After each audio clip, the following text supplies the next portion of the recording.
I woke up pretty stiff and sore. Had a history of in 23 had a similar injury where the X-rays were negative, and then got an MRI.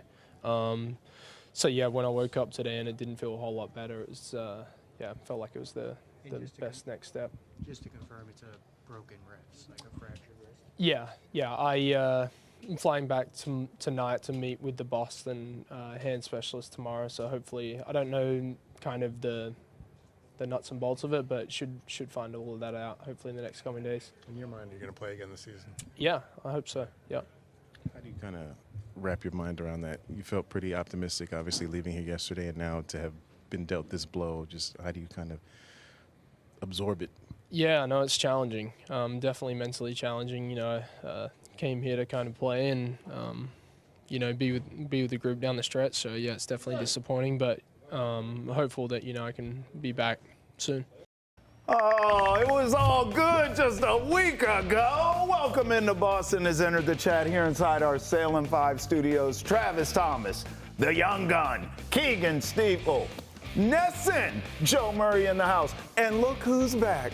Back again, Lucy Burge in the house. So good to have you, Luce. Oh, well, I'm happy to be back. I was in Maine and I watched the Red Sox game on Nesson 360, and I saw that happen to Curtis Mead, and I couldn't believe my eyes. Let's talk about it. You heard it there from the horse's mouth. Curtis Mead out for Lord knows how long. I mean, the Sox lose last night in a head scratcher. More on that game later. We want to hear from you, too, 617-582-CHAT. But let's stick with the Mead stuff here. I mean, we just get the guy. He was here for less than 5 minutes. Now he's out. Remember the initial reports? We talked about it on this show. Hey, they dodged a bullet. X-rays were negative. We took a collective breath. May the show say amen. And then next thing you know, he's out. Joe, is the sniffer out for the Curtis Mead injury? No, I think, remember yesterday Lucy, you know that ballpark that's out in Sacramento? Yeah.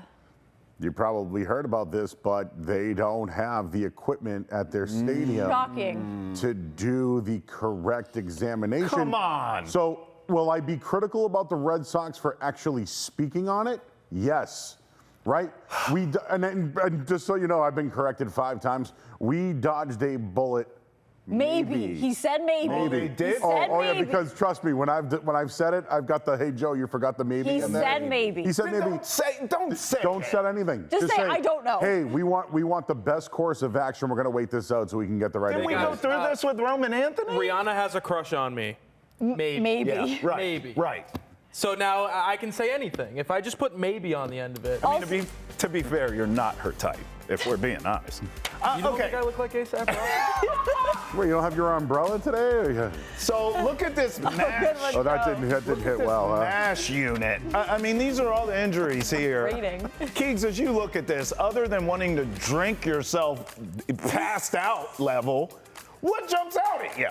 It's the fact that they're bad at this. The Red Sox are bad about addressing injuries, not only with star players or young players. It's everybody. No matter who it is, no matter what the injury is, they just haven't quite learned their lesson about what to say and, more importantly, what not to say. It says it all right here. Roman Anthony, the team originally thought he could avoid the IL entirely. He said it himself. We ain't seen him since. And then him and Sam Kennedy and other members of the organization went back and forth and back and forth. They didn't know what it was. What it ended up being was about 3 months on the injured list. Yeah, and something doctors have never seen before is what they said. He's a medical marvel, folks. That's right. Roman Anthony. Somehow, every injury that the Red Sox face is the first time anybody's ever seen it. Yeah. Either this is miraculous and somebody is out to get the Red Sox, or you guys just aren't very good at this. And I think it's probably gosh. It's odd. And also the term dodged a bullet has been used many times. Like the one time they actually did dodge a bullet was Caleb Durbin when it was his pinky, I think, and he was hit during the game, I think, or he was sliding or something happened to his finger during the game. And they did dodge a bullet. He didn't miss any time with that. But they didn't dodge a bullet with this, is what it seemed. But he did say maybe. He did say maybe. I just want to say this. That there have been teams that have been criticized in the past. The old Celtics. Yeah. Whenever they had injuries, Kevin Garnett, Shaq, all that stuff, they never told you anything. They led you on to believe that these guys could come back because they were always working out. They never told you like, hey, he tore his knee up, or hey, he tore his Achilles with Shaq. They just kind of left it up in the air. So I always got on them for that because they weren't transparent. Sure. Well, I think sometimes the Red Sox want to be positive about everything. Hey, oh yeah, he'll be back right when he comes back. Or hey, Crochet, he's feeling well, he's looking good. Mead, oh yeah, you know, I think we might have dodged a bullet maybe here. It's okay to not know what's going on right away and get further information. That is transparent. And I if just you say that. But I think that because of some of the damage they've had this year, they're always trying to, I'm going to use the word positive spin. And I just think that it's okay to tell the audience that, hey, we're in a minor league park, right? We're in a minor league park that doesn't have the equipment. We're going to send them back to Boston with the best doctors in the world, and we'll give you an update in the next day or so. Just do that because, you know why, Travis? At least it lets us wonder, hey, did they get the right information? Because instead of saying it's a contusion, it went from a contusion to a broken wrist to a fractured wrist. So a break and a fracture, once again, here we are. It's the same thing. It's the same thing. Like maybe they thought that, okay, we just acquired this guy. It would be a big problem if he was out for a long time. What if we got out ahead of it, said, hey, it's fine. Everybody, it's going to be fine. So that if it actually was fine, no problem. We're good. And the Patriots give you nothing. But in a situation where Bruins too. True, yeah. The Red Sox didn't do anything wrong. Right. It's not You're like right. they needed to hide something. Yes. Correct. They put themselves in bad situations. Yes. In this situation, if you just came out and said, hey, we don't know yet, don't you guys know. have to wait. Say that. Perfectly okay. Stuff like that happens all the time. Yes. They never do that. This is now the third example this year where they've decided, there's a chance that everything's all right, so let's just, temper Manifest everybody, it. everybody No, fine. They're can't. trying to manifest. They're I guess. manifesting. And what ends up happening is they look not only dumb for making that decision, but incompetent. And to look incompetent when it comes to the health of your players, not only does that hurt right now, the players want to come here. Looking around the league. Do you want to sign up to play for the Boston Red Sox, and then if something happens, they're going to be like, oh, he's fine. And if he's not fine, it's on him. It's got nothing to do with us. 2 players have went outside the organization this year. Durbin for hitting and Trevor Story regarding his sports hernia. And listen, I know that the owner recently came out and said, hey, I don't speak to the media because it can be misinterpreted. Well, sometimes when you now empower the manager, like Chad Tracy had to come out the other day and say this. And I just don't know if he's comfortable enough or experienced enough to do it. So in a way, Mr. Henry, I congratulate you for not saying things because look who else is saying stuff that's getting misinterpreted constantly. So I wonder if they've empowered the manager, and that's what I want to ask you guys.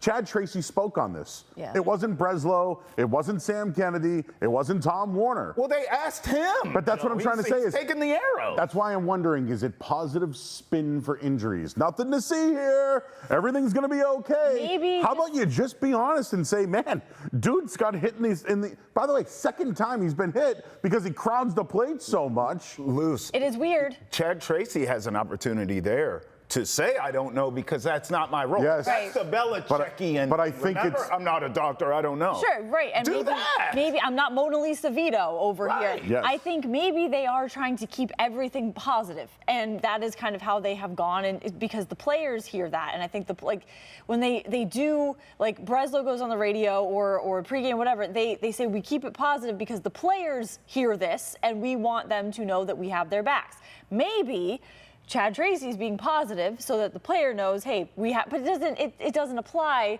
there for that to happen. Also, this has happened to Curtis Mead before. Yes. Literally the exact same thing, which is so bizarre that it was a break that didn't show up on x-rays but did on an MRI, now twice. Wow. That doesn't make any sense. Well, Joe, you're saying it's because of how he's up on the plate. He's changed his stance. Yeah. And that's why he's hitting for power So more. he's susceptible to that. And not to mention he had a pad on his hand. So again, I don't His want people. bones are made of jello. Like what? No, but like this is crazy. This is insane. Need some milk. I will just say this. I don't want people thinking we're criticizing the Red Sox for the injury. No, it's just It's wild. just that sometimes In this situation, you had a chance to blame the ballpark and say, we need to get this guy back to Boston.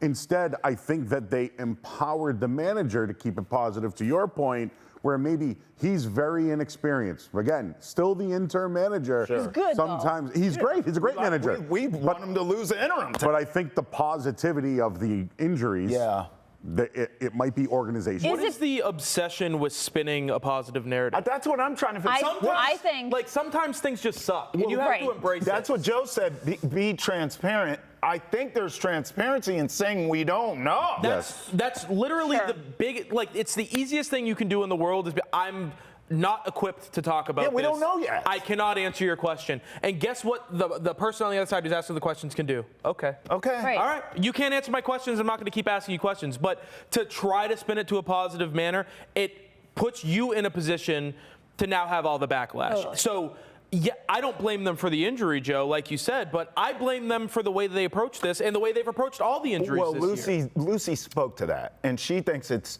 their way of speaking through the media to the players, not just the one who's Mead and whoever, but the rest of the guys. We have your back. We're not going to go out there. It's going to be fine. I think that's the opposite.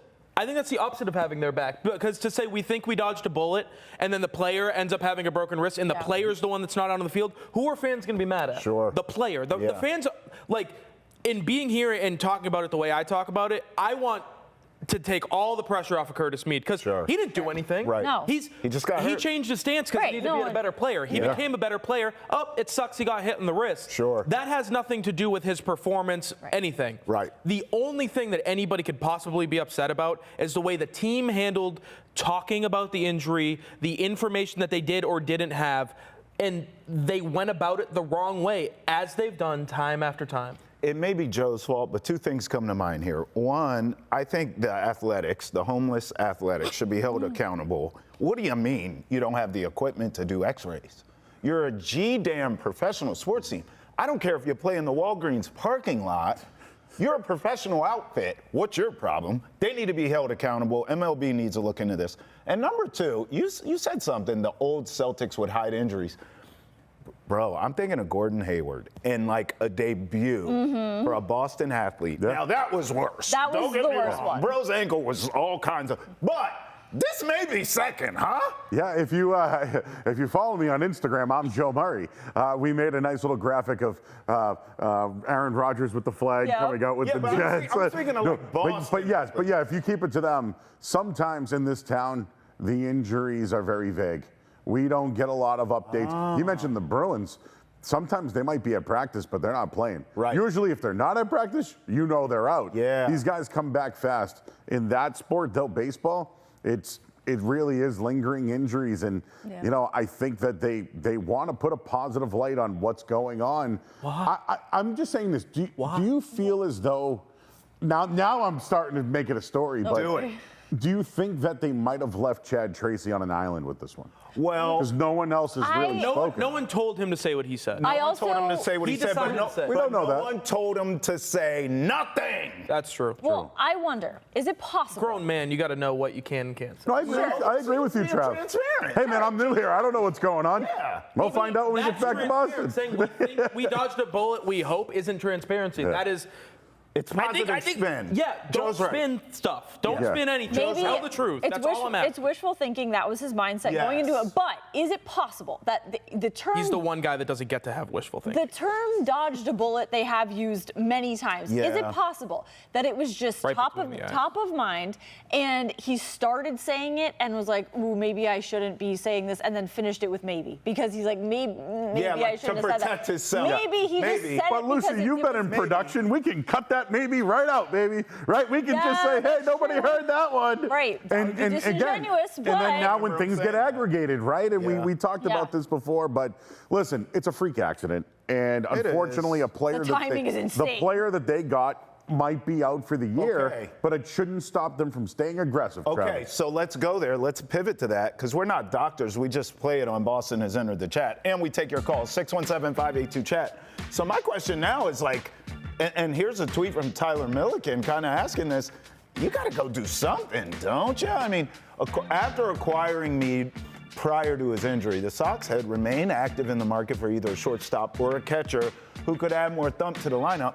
Boy, isn't that a sense of urgency now with this Mead kid possibly out all season. Right. So we were talking about how aggressive they would be at the deadline, and they've already done something. You got to. Now you've basically done nothing because it cancels out. Right. Imagine you are Peyton Tolley and your best friend is gone, and You it's don't have goodbye. Curly or Mead. The guy that they got in return is also gone, so it was for nothing right now. For nothing. What a disaster. So it's just the timing is insane. It's unbelievable that this happened. The biggest issue that they were looking at was starting pitching. We're running out of guys who can eat innings. You trade one of them to try to add an impact bat to your lineup. Yep. Now he's down for the rest of the season. They are worse today than they were a week ago. Yes, because now they don't have Peyton Tolley, they don't have Connolly early, and they don't have, both of them are on the IL. So, you got to make a move, but not a move. You have to make multiple. Now you have to make two. Now you need two bats. What about you need to add somebody who can eat innings, and you need to add an impact back to the lineup. Or Curtis Mead. This thing is a disaster. Or Joe, could I interest you in a cannonball and a big splash like Fernando Tatis? Oh, He'll fix everything. So I'm probably out, but I'm not opposed to a big fish. Okay. Scooble. Well, he pitched today, and but by the way, he just finished. Standing ovation in Detroit. Oh, his last start? They think it might be his last He start. left with a 7-0 lead in the 7th inning. It was 7-7 in the 8th. So their bullpen let up 7 runs to tie it. That team is a disaster. They're going to trade him. Career strikeouts for Scooble, too. And so he's got to get off that team. The Red Sox, when the odds came out, he's 33-1 to come to the Red Sox. But it was Yankees, Dodgers at the top. Dodgers are, of course, got to be. And that's what I'm trying to say is I'm a little hyperbolic about Scooble, okay? But the one that I'm kind of dangling out here, yesterday we talked about Otto Lopez was the guy. Yeah. The thing with Otto Lopez is I think you might be able to get another pitcher. Like the Marlins might be able to give you a package. But the Lindor thing's interesting to me. That's a big fish. That's a big fish. Lindor and Soto don't get along. Lindor would be right at the top of your lineup. Yeah. I think he would be energized playing here. You'd have to give up a lot. I think Franklin Arias would probably be a part. So Lindor, Scooble, Tatis. There are some splashy moves that, if nothing else, could make us feel better. It's going to be Otto Lopez. I don't like that. But I'm telling you, he leads the league in hitting. That's you what. know, like he's, You don't like it if you added Otto Lopez to this team today. He leads them in batting average, doubles, triples, and stolen bases. He's immediately your second best hitter, just like Curtis Mead was immediately your second best hitter. We obviously have heard plenty. The Marlins have been scouting the Red Sox heavily, according to Red Sox stats. Buster Olney reported yesterday the Sox and Marlins have discussed Otto Lopez. Ken Rosenthal and Will Salmon today reported that Miami is open to trading him, though it would cost a substantial package. So essentially, you have to view him in a higher light than you viewed Curtis Mead, but it's a very similar situation. A guy who really broke out this year, but it's not going to cost just a Connolly early. It's going to cost you Franklin Arias, and then probably something else. That's my issue. I almost feel like you're back at square one in a way of Trevor Story, okay, maybe let's table him. But you have young guys. Marcelo Meyer, we thought the world of. Now we're just like, oh, we're not sure. You go get this kid from the Marlins. I like what he's doing now, but are we sure that this is the answer? So I would do that deal, by the way, if it was Marcelo Meyer for Lopez. Oh my God, it's going to take. I'm speaking to the big picture, Joe. I'm saying this kid, we're still speculating. He's not the big fish. He's just good now. Yes, but the big names, plug and play, you're in good shape. I don't know about this kid. Here's where the Red Sox are at. They're not willing to spend money on players that aren't homegrown guys. And they're still not even willing to spend money on those guys. Like, they signed Rafael Devers to a contract that was immediately underwater. They traded him away. The Roman Anthony thing, I think they're comfortable with that contract. Hopefully he can get healthy and be the guy that they thought he will. They hit on big time. Cedon they hit on. Brian Bayo they hit on. But those aren't the contracts of a Tatis or a Francisco Lindor. Those are cheap, early. You get in early on these guys. So with where the Red Sox are right now, if they're going to make a splash, this is as splashy as it's going to get, because it's a guy that they project to be a great player that you're acquiring before he's been paid, and you can be the one to pay him less than that huge free agency market value. My only thing with the now this is where it comes. It's just a sprinkle, Keith. Well, it's like a. He's good though, Otto Lopez. He's good. I'm He's speaking good the long term. I'm not convinced this kid.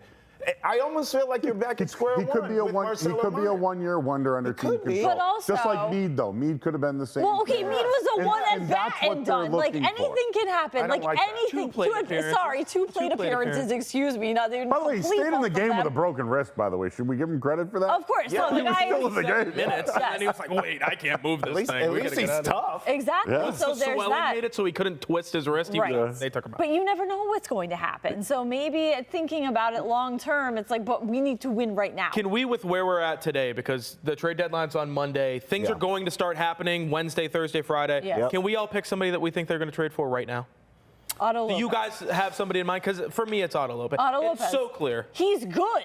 I think possibly long, but for right now, just thinking about from right now, from today until October, he could help you. They just did this with Mead. They Yeah, did no, the and then same he's- exact thing. Right, I'm exactly. going to give Do it you a again. name. Based on our GM, his profile, what he values, Joe, I'm going with you. Scooble. Oh my God. Well, he knows pitching. And listen, he's a Scooble. he's a rental.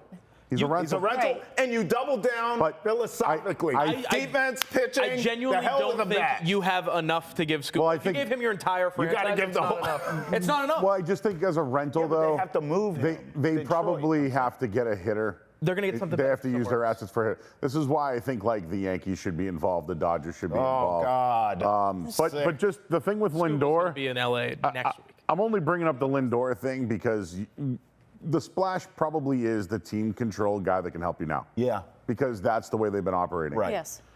Lindor makes $32 million for another 5 years, but it's a long-term fit. God, that's a tough contract. It's a long. like it. It's a tough contract. It's a tough Good contract. player. If you're willing to take on that money, give me Xander Bogaerts and Mason Miller because they're looking to get Yes. off Mason Miller. I would and take that. Tatis. But all it is, Keegan, No. it's just money instead of give us a whole prospects. It's Just money. money. Like that's how you get out of this They one. have That's how it. you You get a big guy like a big name, Yeah. where you just pay them and say, hey, we're not giving you the Yeah. big prospects that you want because we're Sure. taking on the money. And every team right now is trying to save money towards the end of the The year. Red here. Sox forever were willing to buy their way out of a problem. Heading into a lockout where they're going to be arguing for a salary cap and they don't want people buying themselves out of problems, I don't think very many teams are going to buy their way out of problems at this deadline. I think you're going to see a lot of big money contracts stay put because they don't want to set the precedent that that's good for players. Now and that's a take. That is it. Because of the lockout, teams may be a little more conservative. we're not taking on money because we don't want that to be a thing anymore. Interesting. But if any team can, it is the Boston It Red is. Sox. Hello. Definitely. Yep. That's a Definitely. fact. 617-582-CHAT. What do you think? I mean, all these injuries piling up. What do you think at the deadline? Big splash like I want, cannonball style? Or are you thinking a little sprinkle? What are you thinking? 617-582-CHAT. When we come back here on Boston Has Entered the Chat. Patriots camp is in full effect. Alex Bart drops by and talks Pats with us next, right here on Boston Has Entered the Chat.